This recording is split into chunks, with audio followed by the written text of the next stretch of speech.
I suppose that in some ways I'm at a disadvantage to address the question of how I feel connected to God, because coming from a Hasidic family, and coming from a rabbinic Hasidic family, where there was so many instances, so many stories of clear, near miraculous occurrences, that I'm just, that's part of what I grew up into, and I got it in my mother's milk, right?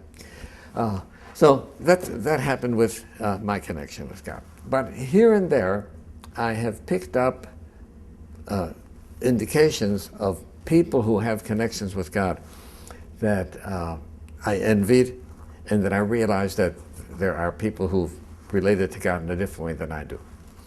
I'm at the Kotel, right?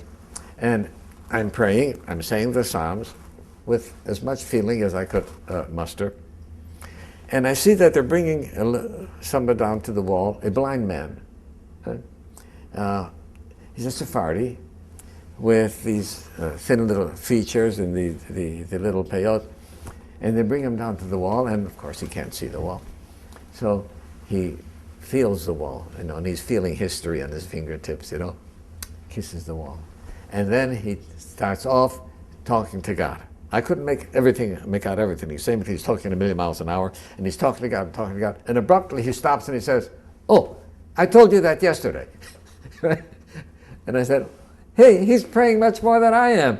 Right? He knows that he talked to God yesterday and that God heard him. There's no sense in repeating it. Right? And I realized that was a kind of prayer. Right?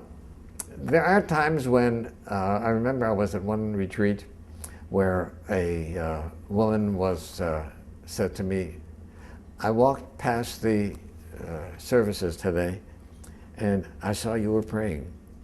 And I stood there, and I felt so bad because I don't know anything about prayer. And I wanted to do something. I wanted to pray, but I didn't know how.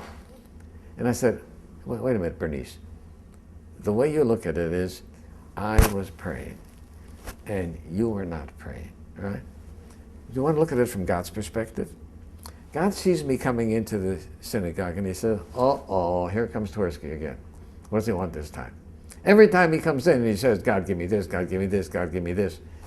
But then he looked at you and he says, "Look at my child Bernice. She's standing out there. She wants to get close to me. She doesn't know how." Right? Now tell me, whose prayer was better? My prayer that I verbalized, or your silent prayer? So there's things like this that happen that you begin to realize what kind of connection a person can have with God.